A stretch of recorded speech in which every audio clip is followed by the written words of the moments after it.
Peço desculpa. A doutora Sandra Primitivo, em representação da Augusto Mateus e Associados. Bem, a análise dos benefícios de um projeto desta natureza é bastante complexa. Desde logo que os benefícios, os grandes benefícios são facilmente identificáveis de forma qualitativa, mas são dificilmente monetarizáveis. Pode-se dizer que um dos principais benefícios associados à criação de uma infraestrutura de cadastro nacional será a segurança jurídica da posse e do comércio imobiliário. E quanto é que isso vale, em termos monetários? É difícil de dizer. O que é certo é que para fazermos a análise de custo-benefício temos que chegar a um valor de benefícios que seja comparável com o valor apurado pós custos, para saber se então vale a pena avançar ou não com o projeto, se o projeto é ou não sustentável ou é sustentável em que condições. Outra das condicionantes relativas para o apuramento dos benefícios tem a ver com a disponibilidade de informação. Muitas vezes as entidades mais envolvidas nestes processos não têm a informação disponível porque simplesmente não a coligiram, não estavam preparadas para este efeito, ou simplesmente porque a informação não existe. A metodologia que utilizamos no apuramento dos benefícios é identificar um conjunto de grandes domínios de análise onde supostamente os benefícios ocorrem. Nós identificamos aqueles 8 que ali estão. Depois identifica-se dentro de cada um domínio de análise os benefícios e dentro de cada benefício tentam-se identificar indicadores que permitam eventualmente a quantificação do benefício. Em alguns casos isso não é possível pelas razões que atrás referi. No final do apuramento dos benefícios temos essencialmente 2 tipos de benefícios. Os benefícios financeiros, a que estão normalmente associadas a receitas, é o caso, por exemplo, do provável aumento das receitas implementares, e temos benefícios económicos, esses sim muito maiores, ou seja, é, por exemplo, o caso de funcionários públicos que fazem, portanto, realizam determinadas tarefas que deixam de ser necessárias com a existência de um cadastro único. Nesse caso, não há propriamente uma redução dos salários dos funcionários, há uma reafetação desses funcionários a outras funções e, portanto, podem gerar valor noutras atividades da instituição onde estão inseridos. Eu não vou falar de todos os benefícios para ser aqui também eficiente no tempo, vou só falar dos mais importantes e à cabeça surge logo o domínio da justiça. Primeiro benefício, diminuição do conflito sobre a propriedade imobiliária. Bem, uma grande parte dos processos que entram nos tribunais judiciais de primeira instância diz respeito a processos de ação executiva e prevê-se que a duração desses processos se reduza substancialmente com a existência de um cadastro único e com um sistema de informação único que depois as diferentes administrações públicas podem consultar. Desde logo porque é mais fácil citar o executado, é mais fácil identificar os bens imóveis do executado e onde é que eles se localizam em todo o país, portanto, só com o acesso ao sistema de informação, e depois é mais fácil fazer a penhora. Este é um ganho muitíssimo relevante no âmbito dos benefícios todos de que vou falar. Por outro lado, este ainda não é a seguir. Por outro lado, existe também um descongestionamento, um contributo para o descongestionamento dos tribunais e que tem a ver com a diminuição dos próprios processos associados a conflitos sobre a propriedade imobiliária, conflitos sobre servidões, reconhecimento de propriedades, expropriações. Depois, o segundo benefício, não me vou demorar muito sobre ele, que o Dr. António Figueiredo vai falar mais em pormenor, mas seria o aumento das receitas implementares, partindo do princípio que a legislação, para manter um cadastro único totalmente atualizado, seria necessário e obrigatório fazer o registro de todas as alterações à propriedade e, portanto, isso se traduziria no aumento das receitas implementares. Por outro lado, também, da mesma forma, teríamos um ganho de eficiência nos registros e notariado, que tinha que ver com aquelas 2 coisas que estão ali em baixo e, portanto, a ver com as tais tarefas que deixariam de ser executadas gradualmente à medida que o cadastro tivesse concluído, que o Dr. António Figueiredo poderá aprofundar. Administração fiscal. Os benefícios que apurámos são, sobretudo, redução de custos administrativos decorrentes da automatização de tarefas dos impostos sobre o património. Desde logo, ganhos de eficiência ao nível de back-office no processamento administrativo do IMI e do IMT. E também ganhos de front-office, no sentido em que se prevê que o tempo de atendimento seja menor. Por outro lado, maior facilitação do processo contencioso efetuados diretamente pelas finanças e redução dos custos associados portanto, a esses processos. Por outro lado, no caso de aumento de registro de prédios, expectável, poderá haver também um aumento das receitas fiscais, ainda que não havendo alterações na tributação sobre o património, não seja expectável, em princípio, que estas receitas aumentem extraordinariamente. Permite também ter mais dois benefícios, que é o maior controle das mais-valias, seja a nível do IRS, seja ao nível do IRC, e, por outro, dar aos decisores políticos que têm que decidir sobre que tipo de tributação é que fazemos em determinado momento, se é mais sobre o rendimento, se é mais sobre o património, têm uma forma mais expedita de poder decidir. Os benefícios para o cidadão são sobretudo aqueles que resultam da redução do tempo, se for tudo feito num guichê único para a transação da propriedade, portanto não têm que andar a pedir certidões nos vários serviços e, portanto, num sítio resolvem tudo e, portanto, os benefícios na simplificação do relacionamento com a administração pública são óbvios.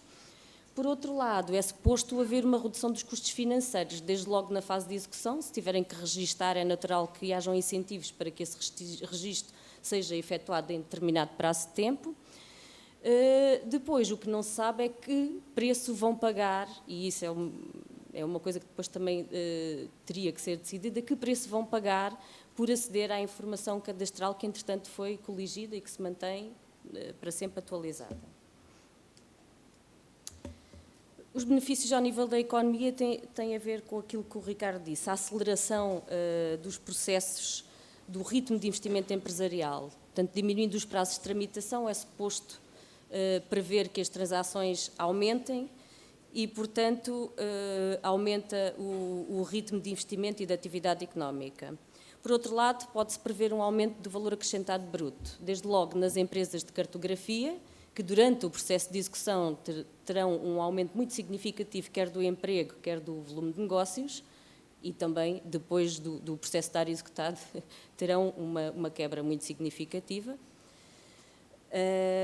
E depois o aumento do VAB na atividade imobiliária, também associado ao aumento expectável de transações, sendo que o aumento expectável de transações, o crescimento será naturalmente mais evidente nos prédios rústicos.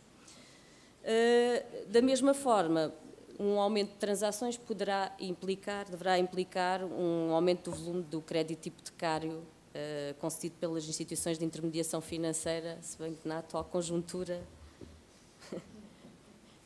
este é um benefício mais difícil de entender. Quarto tipo de benefícios importantes, no setor agroflorestal, diminuição dos custos administrativos associados ao processos de litígio e reclamação de localização de parcelas de terreno. Desde logo no âmbito de candidaturas de projetos a produtos, de ajudas de produtores agrícolas e atribuição de licenças para o plantio e exploração da vinha, concedidas pelo IFAP e pelo Instituto da Vinha e do Vinho. Por outro lado, ganhos de eficiência na gestão dos limites de prédios e parcelas agrícolas efetuadas pela Direção-Geral da Agricultura e Desenvolvimento Rural. Por outro lado, temos ganhos na gestão cadastral dos projetos agrícolas. Portanto, a redução dos custos de manutenção do cadastro, associada às áreas de regadio e primos de regra, e facilitação dos projetos de emparcelamento e respectivo acompanhamento por parte do Ministério da Agricultura. Neste âmbito, o grande benefício que foi apurado foi este terceiro, a diminuição das perdas associadas a incêndios. Havendo uma clara definição da área florestal e uma clara identificação dos proprietários que são, uma grande parte são privados, não se conseguem identificar, muitas vezes estão fora, já não se sabe quem é o proprietário atual, porque foi sucedendo. Como são normalmente terrenos de pouco valor, as pessoas não ligam muito e, portanto, não vão registando, não se transacionam. Portanto, conhecendo os proprietários, será mais fácil responsabilizá-los pela defesa do património florestal. E isso, dizem os peritos, que é a principal razão para que diminuam os incêndios florestais. Portanto, o benefício aqui apurado também é dos mais relevantes. Depois, agora, os mais relevantes foram estes que estive a dizer, e depois existe um conjunto de benefícios que são ou menos relevantes ou menos quantificáveis, portanto, análise dos benefícios no âmbito das infraestruturas e obras públicas, tem muito a ver com a própria redução dos custos associados à fase de levantamento cadastral e permite também que a fase de projeto dos grandes projetos de investimento seja mais concreta e que permita que as previsões feitas na fase de projeto depois sejam de facto concretizadas na fase de exploração, e este não é um benefício menosprezável. Ao nível do ordenamento de território, temos benefícios, mas são benefícios sobretudo não monetarizáveis e são transversais aos outros que já identifiquei. É a qualidade do planeamento, que é algo que não é monetarizável, mas que certamente vai existir. São ganhos de eficiência nos processos de licenciamento, é a redução dos custos associados nos planos de ordenamento de território e levantamentos cadastrais que são sucessivamente efetuados para esse efeito. Ao nível da administração local, foi o sítio onde conseguimos apurar menos benefícios porque depende muito do modelo de gestão e da forma como o tal guichê único se vai desenvolver, essencialmente entre câmaras municipais, registro de notariado, finanças, serão esses os principais, e depende do que vai ficar para as câmaras municipais. Se o processo começar lá, é natural que tenham benefícios, mas também tenham custos associados.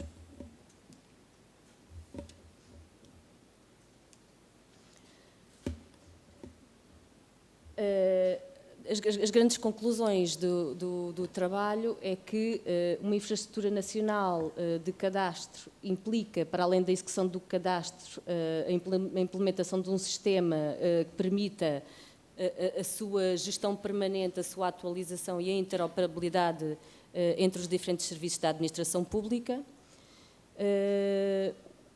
O investimento associado à criação desta infraestrutura implica um enorme esforço financeiro, pelo que o seu financiamento é crítico.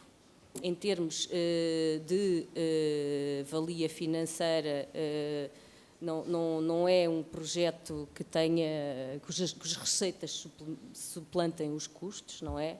É porque, em termos económicos, existem benefícios relevantes. Os principais benefícios que apurámos, eu já disse, portanto, são os que têm a ver com a propriedade imobiliária, com a aceleração da atividade económica, com os incêndios, a redução dos incêndios e com os ganhos na gestão cadastral de projetos agrícolas.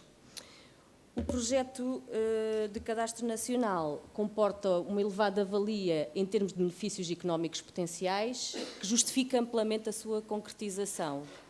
Existe, contudo, um apreciável contraste entre a valia económica e financeira do projeto. O saldo é positivo, mas é, sobretudo, puxado pelos benefícios económicos e não tanto pelos benefícios financeiros. E isso, precisamente, justifica o financiamento deste projeto, uma parte grande do financiamento deste projeto, através de fundos estruturais ou linhas de crédito especiais que existem para projetos em que não há propriamente um lucro, mas que há uma valia económica do tipo que referi há bocado. As lições de experiência da União Europeia configuram o cadastro como uma alavanca poderosa de eficiência pública e privada e como um fator de competitividade relevante. Portanto, o que interessa, vale a pena fazer um cadastro nacional, essa é a nossa opinião. Agora, tudo depende da forma de financiamento do cadastro e do seu modelo de gestão, que dificilmente ocorrerá sem envolver privados, mas valorizando no processo de contratualização com privados e eventualmente valorizando o cadastro que também já existe. Muito obrigada.